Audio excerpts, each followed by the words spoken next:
Welcome to week 3. This week, we're going to start talking about that one pillar that we mentioned earlier of social equity. So, social equity is about everyone having a level of equality. Now, when we start really talking about this, and your lecture starts talking about the golden rule, about treat everyone as you would wish to be treated.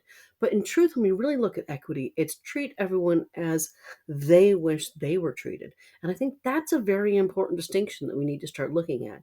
We need to start looking at diversity. We need to start looking at everyone having a role and everyone having an equal access to sustainability and to life. So when we really start taking a look at this, we're going to look at all the different areas where we don't have social justice right now. So there are lots of different areas where we're simply not seeing equity amongst people, whether it be ableism, classism, sexism, racism, ageism, homophobia, discrimination against people with mental illnesses, religious intolerance and extremism, and everything else that we start looking at. So we really want to start looking at what of those areas is most important to you. When we start talking about ableism, that's looking at people with disabilities. Do they have the same access as other people? With classism, do people of different classes have the same access? Do the rich versus the poor have the same access to a healthy and clean environment? We also see some gender inequalities with distributed labor. We see gender inequalities in many other ways as well, all the way down to, in some countries, women dying more frequently of flooding because they don't have permission to leave the house without the permission from a man. So these are some of the things that we really need to start looking at. Which of these areas are affecting it? And of course, we also need to mention racism, the difference between elderly and young, homophobia, and discrimination against people with mental illnesses. All of these are incredibly entwined, and we need to start making sure we focus on that. When we look at equity, it makes a huge difference. If we're trying to make the planet only better for a few people, that's not making the planet better. That's just helping a few individuals. And a few individuals is not going to help the planet as a whole. However much we try to put ourselves in the cleanest places and the neatest places, in truth, all of the damage that we do in one area is going to be moved on to another one. So we need to start looking at that. And the best ways to really start looking at the inequalities is to look at your own biases. Everyone has biases.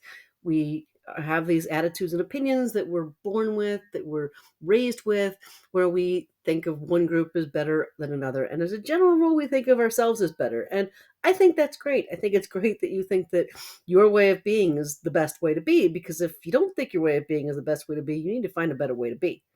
But we need to make sure that we aren't biasing toward other people. We need to make sure that we understand other people's points of views. We need to understand other people's cultures. And that's going to help make the world a better place when we start understanding the perspective of other individuals. We're also going to be talking about how we looked at environmentalism and said, let's figure out a way to make sure that everybody has a chance for equality. Not just the people with the biggest budgets, not just the people who are the loudest, but everyone has a chance to that level of equality. Those developmental goals we talked about with the UN, those 17, those have looked at that for a very long time. But in truth, we have to find that level of balance. Your book mentions the example of fishing, and fishing is a great example. We don't want to overfish our oceans, but at the same time, we want to be able to feed people today. And so, how do we find that balance of meeting the needs of today while meeting the needs of tomorrow? And that's the real focus. And then all of the other situations. I'll put some more information in the course as well about the Exxon Valdez crisis, where we saw a huge environmental crisis as a result of Exxon Corporation crashing and putting oil into the water. And what we actually did find is, while quite a bit of money was spent in order to alleviate that problem, it's the fisheries, it's the individuals who never benefited. So Exxon continues to make record profits while those fisheries that were destroyed have never recovered. So we see the poor never recovering, and we see the rich oil company still succeeding and doing well as a result. That's where we need to find that balance. If you destroy something, you need to be able to pay that price. We also need to start looking at environmental racism, how we see there's different areas, whether it be near me in some of the inner city of New York, where I see those issues, where those people are not getting equality or bad things are dumping in their area, to Flint, Michigan, where the poorest people of Michigan were being given water that could be best described as looking like urine and being told it was safe. And all the way down to what we see in many different areas where intentionally or unintentionally we're seeing systemic racial issues going on. And it's the urban areas that are suffering. And one big issue, and I don't know if your book talks about it or the lecture talks about it enough, which is food deserts. That there are a lot of people who live in areas which are considered food deserts where they can't get fresh produce, fresh food. They're going to bodegas, and that's the closest food that they can get. And that's going to make a difference. So it's not just about food insecurity, as a number of you have mentioned in previous classes, that you're concerned about the insecurity of people not having enough food. Many areas, especially inner city areas, not only don't have enough food, they don't have healthy food. So if you're eating, the only places to shop is a bodega where you're getting chips and things like that and sodas, you're not going to be getting that fresh produce that's going to keep you alive. How do we actually get farmers markets and healthy food into those inner city areas? Makes a huge difference. And all of these involve everyone working together and finding these things in order to help solve problems. So what we're really kind of looking at this week is, how do we solve these conflicts? How do we solve this getting everyone to work together and see the needs of other people? We have a lot of people who come together, and I've seen it in the class too, about people who say, but I'm worried about this in my area, I'm worried about this in my area, I'm worried about this in my area. How do we get all of those together so we can start seeing the conflict that others have, so we can start working together in order to make a difference? Yes, if there's toxins, nobody wants it in their backyard. It's called NIMBY, actually not in my backyard. Nobody wants it in their backyard. Nobody wants the waste. Nobody wants the bad things in their backyard. But how do we find a way for everyone to get some level of equality and find some place to put those wastes and put those problems where we can all work together? So I'm going to really have you looking at that this week, but I also really want you to focus on the big project that's going on. So we do have a number of videos.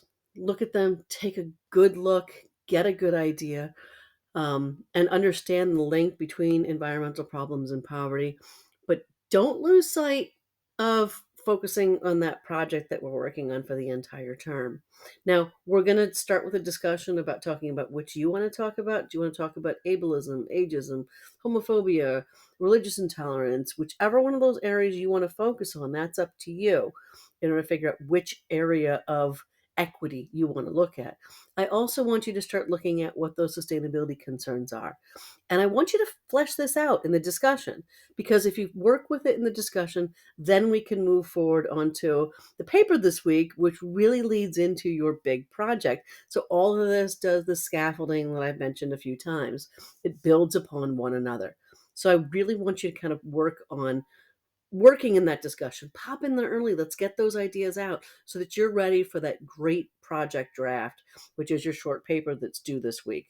Make sure you look at that. Reread the guidelines for the main project. I don't want you to give me a rough draft on your project that's not going to turn into the major project in the end. That's just a waste of your time and money.